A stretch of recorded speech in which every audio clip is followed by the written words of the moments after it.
LeZevo likes to talk about life while he's shooting people in the face. LeZevo. What is going on, everybody? It's LeZevo here, and this is some Gears of War 3 gameplay. I mentioned in my last commentary at the end that I was going to be firing up Gears of War this week, and holy crap, it's been a rough remembering curve. I guess I don't know, learning curve, but it's not really learning because I played the hell out of Gears of War 1.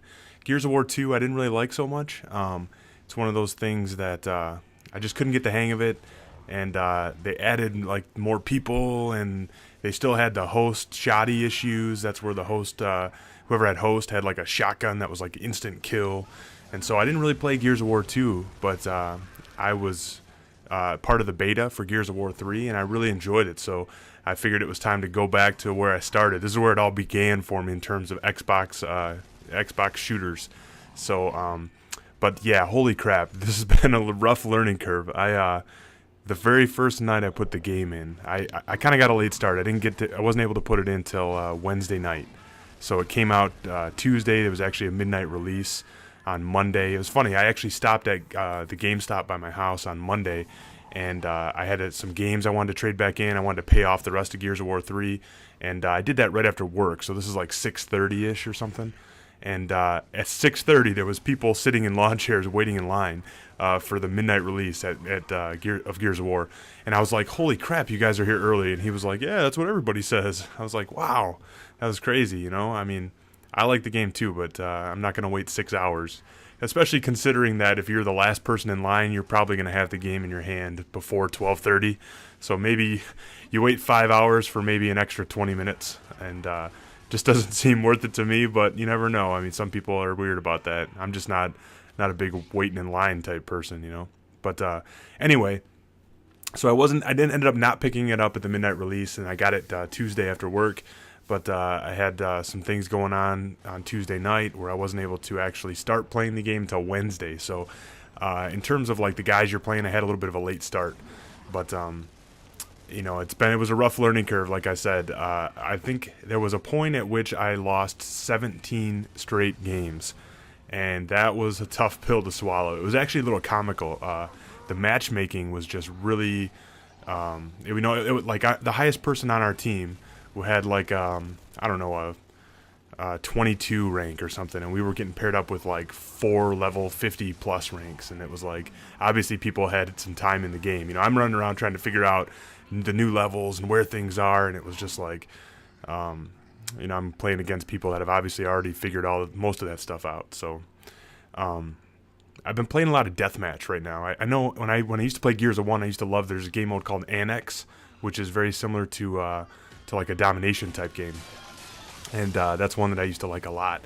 So unfortunately, I don't think they have it in Gears 3. I don't know if that's totally true or not, but I haven't been able to find it just yet. So I've been playing a lot of deathmatch. I'm really just trying to get back into it, and like I said, I felt like I was a pretty good Gears 1 player, and then I just took a lot of time off, and it's just so much different when you're used to playing Call of Duty, and it's kind of tough to swallow. Like I said, I'm used to playing Call of Duty where I can go in and just kind of, you know, instill my will on the opposing team, and it's not like that in this game for me. So that's sort of my background. Now I want to kind of mention some things I figured out in this game as I blow these two dudes up with grenades. But I want to oh yeah, get turned on. Oh, come on. Yeah, there you go, LeZevo, and kick to the face. So some things that I've learned so far in this game. Like I said, I went on that 17 game losing streak. That was rough, but since then I've kind of figured some things out. I'm starting to get the hang of it. I feel like I'm getting it back. Couple things with the shotguns. When they're long range, like this situation is right here, it's okay to aim down sights.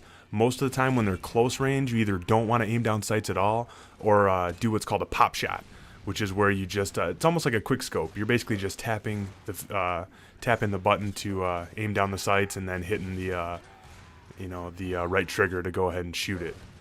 So the other thing that's key in this game, if you want to win in this game, travel in packs.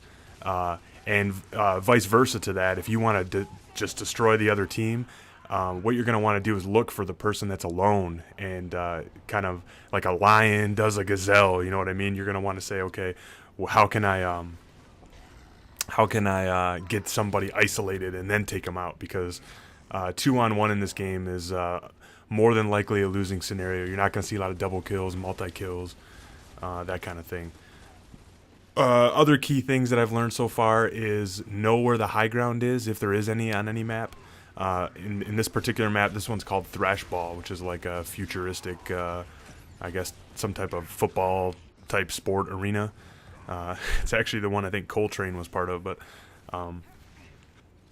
anyway, like there is like an upper stadium area. That's where you saw me in the beginning of this video with the mulcher, and that's classifies as high ground, and that's going to be prime real estate in terms of deathmatch, because you're obviously going to be able to funnel everybody trying to come up, and you're going to have the elevated position on them, and that's not a good spot for them. The other thing that's key to every map is have guys supporting you with Lancer fire. You know, the Lancer is deadly, especially when you have a firing squad of like 2 or 3 guys. You can drop people very quickly. If you're trying to do it on your own, it's not going to happen so easily. So make sure you're traveling in teams, communicate with each other, and then also identify and know where the power weapons are on the map, because those are going to be very integral in being able to pull off something like this.